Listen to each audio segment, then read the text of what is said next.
Hello friends, I am Nisha from Nisa's kitchen. Welcome to our channel. ഇന്ന് ഞാൻ വളരെ സിമ്പിളായിട്ടുള്ള റെസിപ്പി ആയിട്ടാണ് വന്നിരിക്കുന്നത്. ടൊമാറ്റോ ചട്നി. ദോശയ്ക്കും ചോറിനും ഒക്കെ പറ്റിയ വളരെ ടേസ്റ്റുള്ള സിമ്പിളായിട്ട് ഉണ്ടാക്കാൻ പറ്റുന്ന ഒരു ചട്നിയാണിത്. ഈ റെസിപ്പി ട്രൈ ചെയ്ത് നോക്കിയിട്ട് ഇഷ്ടമായാൽ മറക്കാതെ ചാനൽ സബ്സ്ക്രൈബ് ചെയ്യണം. അതുപോലെ നമ്മുടെ ചാനലിൽ നിന്നുള്ള എല്ലാ അപ്ഡേറ്റ്സും റെഗുലറായിട്ട് കിട്ടാൻ വേണ്ടി ബെല്ലൈക്കോൺ പ്രസ് ചെയ്യുക. ഇനി ഇതിലേക്ക് ആവശ്യമായ ഇൻഗ്രീഡിയൻസ് എന്തൊക്കെയാണെന്ന് നോക്കാം. ടൊമാറ്റോ 3 മീഡിയം സൈസിലുള്ളത് നന്നായിട്ട് വാഷ് ചെയ്ത് കട്ട് ചെയ്തെടുക്കുക. സവോള 1 വലുത് ചെറുതായിട്ട് അരിഞ്ഞത്. ഉണക്കമുളക് 8. ഞാനിവിടെ പിരിയൻ മുളകും വത്തലുമുളകും കൂടെ മിക്സ് ചെയ്താണ് എടുത്തിട്ടുള്ളത്. നമുക്ക് ഏതെങ്കിലും 1 വേണമെങ്കിലും ഉപയോഗിക്കാം.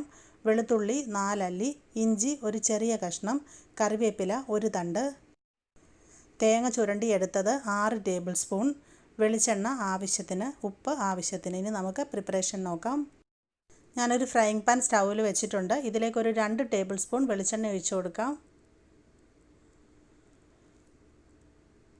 വെളിച്ചെണ്ണ ഇപ്പോൾ നന്നായിട്ട് ചൂടായി വന്നിട്ടുണ്ട്. ഇതിലേക്ക് നമുക്ക് ഉണക്കമുളക് ഇട്ട് കൊടുക്കാം. ഞാൻ ഒരു 4 വത്തലുമുളക് ആദ്യമേ ഇട്ട് കൊടുക്കുകയാണ്.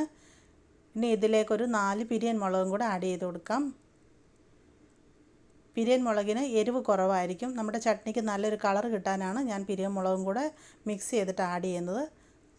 വത്തൽമുളക് മാത്രമാണ് എടുക്കുന്നതെങ്കിൽ ഒരു 6 എടുത്താൽ മതിയാവും, അല്ലെന്നുണ്ടെങ്കിൽ എരിവ് കൂടിപ്പോവും. ഇനി നമുക്ക് ഈ മുളക് നന്നായിട്ടൊന്ന് മൂപ്പിച്ചെടുക്കാം. ഇപ്പോൾ മുളക് നന്നായിട്ട് മൂത്ത് വന്നിട്ടുണ്ട്. നമുക്കിനി ഇതിനെ ഓയിലിൽ നിന്ന് കോരി മാറ്റാം. ഇനി ഈ ബാലൻസ് വെളിച്ചെണ്ണയിലോട്ട് നമുക്ക് അരിഞ്ഞു വെച്ചിരിക്കുന്ന വെളുത്തുള്ളി, ഇഞ്ചിയും സവോളയൊക്കെ ഇട്ടൊന്ന് വഴറ്റിയെടുക്കണം. അരിഞ്ഞു വെച്ചിരിക്കുന്ന വെളുത്തുള്ളി ചേർക്കാം, ഇഞ്ചി ചേർക്കാം. ഇഞ്ചി ഒരു ചെറിയ പീസ് മാത്രമേ എടുക്കാവുള്ളൂ. ഇനി ഇതിലോട്ട് അരിഞ്ഞു വെച്ചിരിക്കുന്ന സവോള ചേർക്കാം.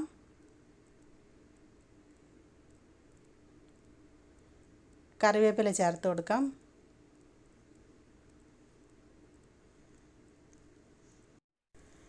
ഇനി നമുക്ക് സവോള നന്നായിട്ടൊന്ന് വഴറ്റിയെടുക്കാം.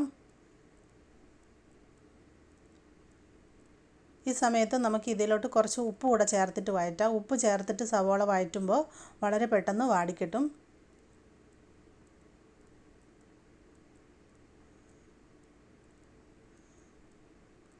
ഇനി സവോളയൊക്കെ ഒരു ഗോൾഡൻ ബ്രൗൺ ഷെയ്ഡായിട്ട് വരുന്നത് വരെ ഇതിനെ നന്നായിട്ട് വഴറ്റാം.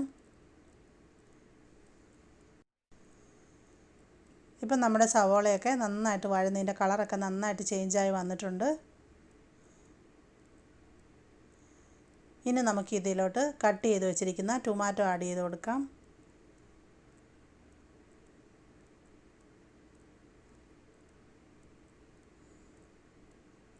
നന്നായിട്ട് മിക്സാക്കി കൊടുക്കാം.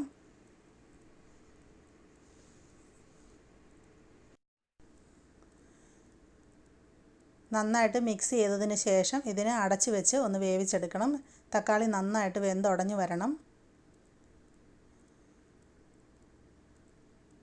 അടച്ച് വെച്ച് കൊടുക്കാം. ഒരു 3-4 മിനിറ്റ് നമുക്കിതിനെ മീഡിയം ഹീറ്റിൽ കുക്ക് ചെയ്യാം.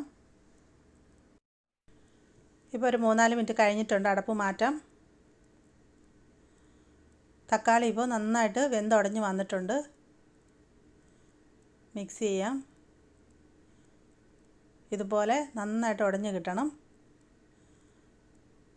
ഇനി അടുത്തായിട്ട് ഇതിലോട്ട് നമുക്ക് തേങ്ങ ചേർക്കാം.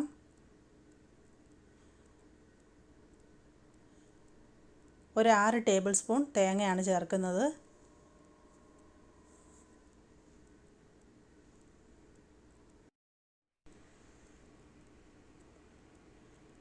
നന്നായിട്ട് മിക്സ് ചെയ്തെടുക്കാം. ഇനി ഒരു 2-3 മിനിറ്റ് ഇതിനെ ലോ ഹീറ്റിൽ വീണ്ടും കുക്ക് ചെയ്യണം. ഈ തേങ്ങയുടെ ഒരു പച്ച ടേസ്റ്റ് ഒന്ന് മാറി വരണം. ഈ സമയത്ത് ഇതിലേക്ക് അല്പം ഉപ്പ് ചേർത്ത് കൊടുക്കുക. അധികം ചേർക്കണ്ട. നമ്മൾ ഓൾറെഡി സവോളയിൽ ഉപ്പ് ചേർത്താണ് വഴറ്റിയത്. അതുകൊണ്ട് ഈ സമയത്ത് കുറച്ച് ഉപ്പ് ചേർക്കാം. 2-3 മിനിറ്റ് ഇതിനെ ഒന്ന് വഴറ്റാം.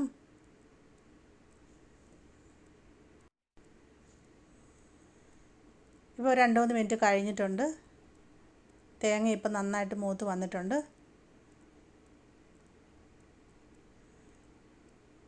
ഇനി നമുക്കിതിനെ അടുപ്പിൽ നിന്ന് വാങ്ങി മാറ്റി വെക്കണം. ഇത് നന്നായിട്ട് ഇതിൻ്റെ ചൂടാറിയതിന് ശേഷം ഇതിനെ നമ്മൾ ആദ്യമേ മൂപ്പിച്ച് വെച്ചിരിക്കുന്ന ഉണക്കമുളകുമായിട്ട് ചേർത്ത് നന്നായിട്ട് അരച്ചെടുക്കണം. നമ്മൾ വഴറ്റിയെടുത്ത തക്കാളിയും അതുപോലെ തന്നെ നമ്മൾ ആദ്യമേ ഫ്രൈ ചെയ്തെടുത്ത ഉണക്കമുളകും ഇപ്പോൾ ചൂടാറി വന്നിട്ടുണ്ട്. ഇത് രണ്ടും കൂടെ നമുക്ക് മിക്സിയിലിട്ടിട്ടോ അല്ലെങ്കിൽ അരകല്ലിൽ വെച്ചിട്ടോ ഒട്ടും വെള്ളം ചേർക്കാതെ നന്നായിട്ട് അരച്ചെടുക്കാം. വഴറ്റിയെടുത്ത തക്കാളിയും ഉണക്കമുളകും ഞാൻ നന്നായിട്ട് മിക്സിയിലിട്ടിട്ട് അരച്ചെടുത്തിട്ടുണ്ട്. അരച്ചെടുത്ത ശേഷം ഇതിൻ്റെ ഉപ്പ് പാകത്തിനാണോ എന്ന് നോക്കുക, ആവശ്യമാണെങ്കിൽ ചേർത്ത് കൊടുക്കാം. അപ്പോൾ നമ്മുടെ ടൊമാറ്റോ ചട്നി ഇവിടെ റെഡിയായി കഴിഞ്ഞു. വളരെ സിമ്പിളായിട്ടുള്ള റെസിപ്പി നിങ്ങൾക്കെല്ലാം ഇഷ്ടമായെന്ന് കരുതുന്നു. മറക്കാതെ ട്രൈ ചെയ്ത് നോക്കുക. ചാനൽ ആദ്യമായിട്ട് കാണുന്ന എല്ലാവരും സബ്സ്ക്രൈബ് ചെയ്യണം, സപ്പോർട്ട് ചെയ്യണം. അതുപോലെ എല്ലാ അഭിപ്രായങ്ങളും നിർദ്ദേശങ്ങളും എഴുതി അറിയിക്കണം. താങ്ക്